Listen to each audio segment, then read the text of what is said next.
What's up, guys? Welcome back to the channel. As you know, today is Monday. It's Mountain Bike Monday. So this will come out Monday, and tomorrow will be 3 weeks since I broke my rib. Almost healed, feeling way better. But anyways, we got something exciting. So as you guys know, I've been riding a $300 Nishiki bike. Caught a lot of crap from you guys. Not from you guys specifically, but Facebook groups and things like that. And in my mind, a bike is a bike. If it jumps, it can jump. Not everybody can afford an expensive mountain bike, and to me, $300 was an expensive bike at the time when I bought it. So I was enjoying that, got into mountain biking, decided to, spend a little bit more and get a better mountain bike.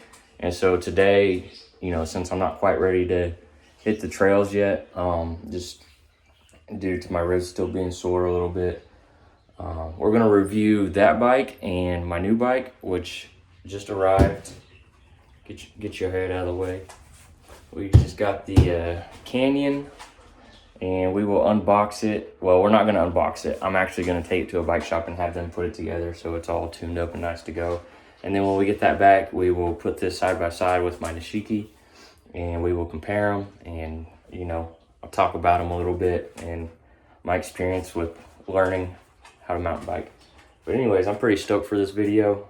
So excited for this bike. I've waited, I think, a week for this to come in. Sitting by the front door like a kid waiting for Christmas. Anyways, let me take this to the bike shop. We'll get it put together, and then I'll see you guys back here.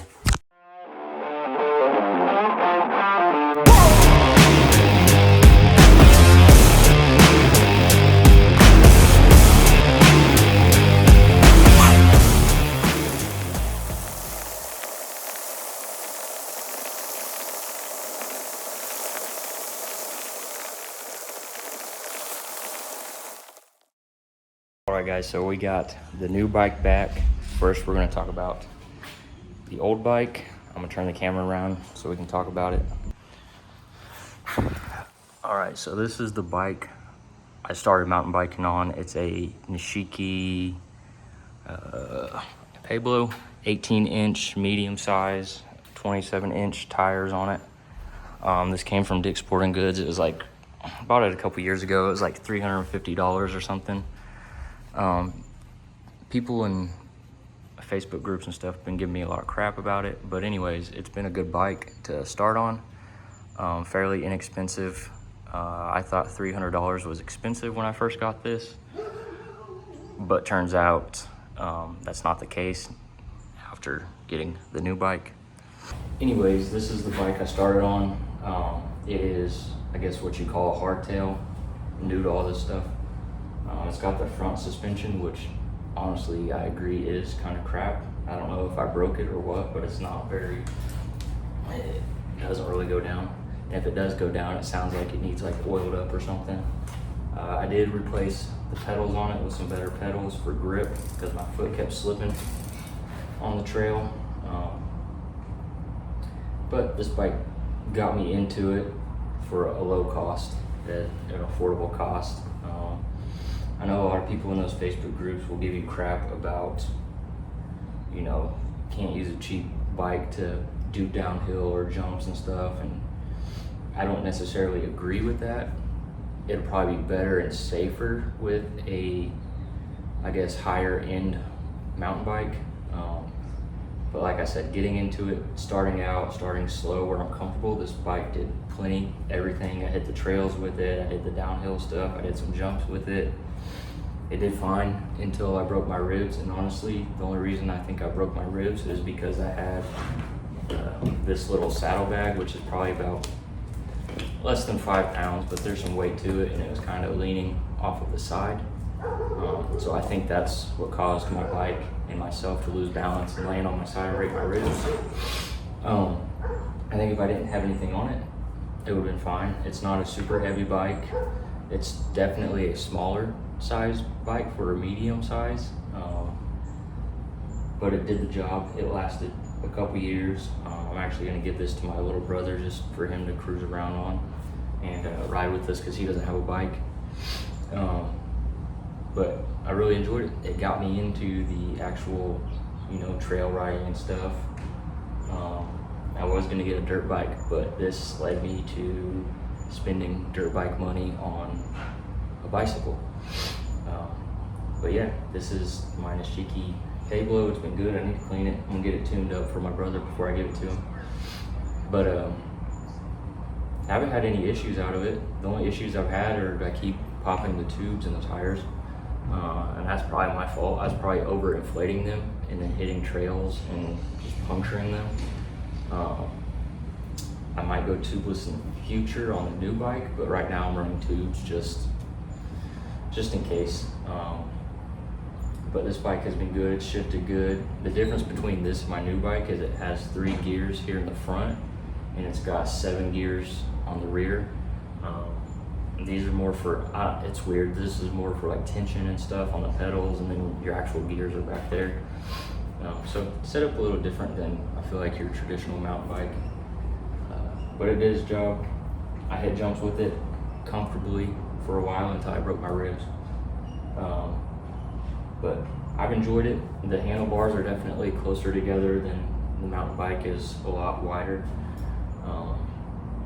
But yeah, I've enjoyed this bike, and I'm just here to say, like, if this is something new you're getting into, don't listen to those snobby bikers that tell you you need a minimum $2,000 bike to get into this stuff. Like, no, you can go to Dick's Sporting Goods, you can buy you a $300 bike, get into it, get comfortable, and if it's something you want to stick to, then buy the expensive bike. That's what I did, because I didn't want to go dish out money on a nice bike and end up breaking it because I don't know what I'm doing, or, you know, not sticking with it and just wasting money. And I would say don't, you know, go spend $1,000 on like a bottom line nice bike when you can get into it and just save up your money and just buy the one bike that'll last you for a long time. That's what I did with my new mountain bike, because this bike got me into it, like I said, and it's retiring now, going to my brother. He's not gonna do the jumps and stuff with it. He's just gonna use it as like just a trail road bike. So it's got a little scuffs on it just for me wrecking it, but still in good shape. Once it's tuned up, it'll run good again. But let's move on to the real stuff you want to see, the actual mountain bike. So here I have my new Canyon Spectral 7. I believe the whole frame is carbon fiber.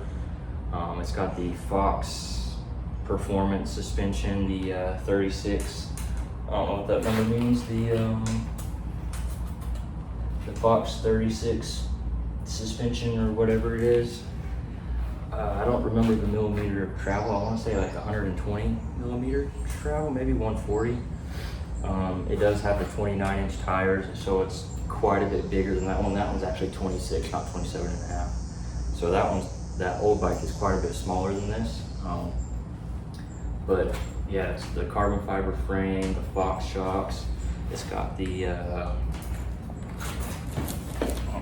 know, it's got this, whatever you call it, the seat that goes up. That doesn't have it. The old bike doesn't have it.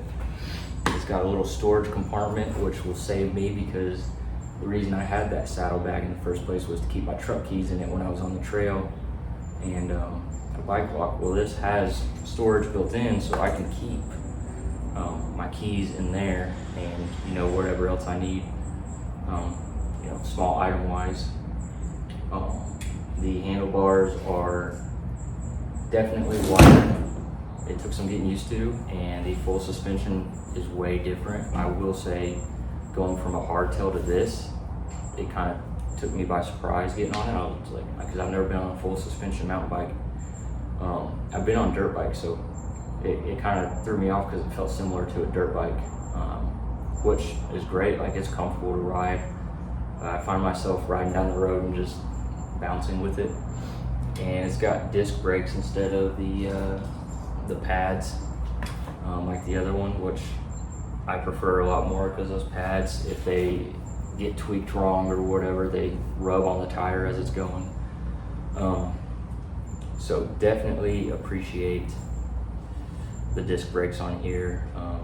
And this has the single gear in the front, and then it's got 1, 2, 3, 4, 5, 6, 7, 8, 9, 10, 12 gears in the back. So a little bit different gearing on this versus the old one. The frame is a little wider. Honestly, I think this one might be just a little bit heavier, just due to the full suspension and being a little bit bigger of a frame. But it's pretty close, which I would expect with it being a carbon fiber frame versus the aluminum, I would guess, is on that bike. So yeah, and I am running tubes for now. We'll see how long they last. I talked to a local bike shop here, and he explained to me the pros of going tubeless, and I didn't understand why people went tubeless until he kind of explained it to me, that if the tire gets punctured, the sealant inside will kind of reseal the tire up, versus if you puncture a tube, you got to change it. So I might go tubeless once I get a little bit more comfortable with this bike. But yeah, this is a size medium, which is the same size as the Nishiki, but the Nishiki is a lot smaller just due to the 26-inch tires versus the 29. And yeah, but I'm super stoked about this. I felt like a kid on Christmas waiting by the door for this to come in. I cannot wait to hit the trails. I still have some broken ribs, but I don't care. I'm hitting the trails this week. So we'll take it easy. But I can't wait to hit some jumps on this thing. Super stoked, super excited to get more into it. And I feel like I was, even though I said that the Nishiki is a good starter bike, I meant that, but I felt like I was held back just a little bit because I didn't have the confidence of a light bike that was specifically made for jumping and trails. And the full suspension gives it gives me a little bit more confidence on softer landings and just things like that, because I've jumped dirt bikes before and everything, and I feel like with the hardtail, when you come down on jumps, if you don't hit it just right, you don't have that suspension, and it's easy to throw your balance off. I feel like that suspension kind of helps you regain some of that balance when you hit, even if you hit a little wrong. So I'm excited about this. I'm excited that all these brake hoses and everything run through the frame rather than outside the frame, which is nice because it's just way better build, obviously. A lot more money put into this bike than that one, but like I said, don't listen to the snobs in Facebook groups telling you need a minimum $2,000 bike to be doing downhill stuff, this and that. I used a cheap bike to get into it. It got me hooked, and then I went and spent the money on a good bike because I knew at that point this was a hobby I wanted to stick with. Some people in my family didn't want me to stick with it because of the broken ribs, but I'll heal. Part of the process. You're gonna break a few bones along the way, at least if you're, trying to push yourself a little too hard, probably. But yeah, another thing to add is when this is rolling, let me see if I can. It's a lot quieter than the Nishiki is, which is great, because that Nishiki, that chain is really noisy, and I'm sure it just needs some oil on it, but we'll see after it gets tuned up. But yeah, I'm super excited about this. I can't say enough about this bike. I've been comparing different bike brands for months now. Canyon is what I landed on because they had a sale, and a lot of the stuff I based off of was it within my budget. I set a budget for myself. There's certain colors I wanted, and then I didn't want any of the crazy vibrant colors that some of the other brands have. I wanted something more neutral and mute, and this fits kind of like an olive green. I looked at the Yeti cycles. Those ones are pretty cool, but they were out of my price. And then I looked at the Evil brand bicycles, and those ones have great colors. I would get one of those, but those ones like minimum, the lowest one on there is like $6,000, and that was just way more than I wanted to spend on a bike. Even though I want this to be a hobby, I didn't want to spend $6,000. Did I spend a good chunk of money on this bike? Yes, but I had a cap for myself. Just because I feel like at some point, unless you're a professional, at some point you spend too much where it's not going to make a difference for you because you're not doing it professionally, it's just a hobby. So as a hobbyist, I felt like the price point I gave myself was like the max that I needed, just for myself, just because I'm not racing anybody, I'm not doing time trials, things like that. It's for fun, just something I do after work as a workout. So like I said, just figure out what you're looking for, get into it, set a max for yourself. Don't go over it, because, you know, let's say you do this a couple times a month, like maybe $2,000 is your max. It's like anything above that, you're wasting your money because you're not putting it to use, if that makes sense. I'll ride this bike every day for the most part. I've went almost every day on that Nishiki up until I broke my ribs. So I wanted to spend a little bit more, just for a little bit more trustworthy bike.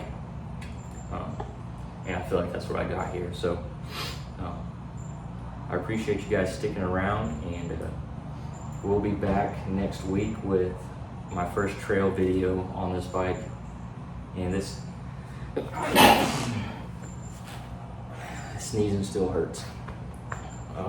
But anyways, we'll be back with our first trail video on this bike. I'm super stoked. I can't wait to jump it. Definitely gonna get like a chest guard and some rib guards. I don't want any more broken ribs. It wasn't bad, but I don't want any more broken ribs. And then a full face helmet as well, instead of just a half. But yeah, first step is we need to replace these plastic pedals though. I'm gonna take the metal ones off that bike. My brother's not gonna need them. And yeah, then we're gonna hit some jumps. But anyways, make sure you guys like and subscribe, and I'll see you guys in the next video.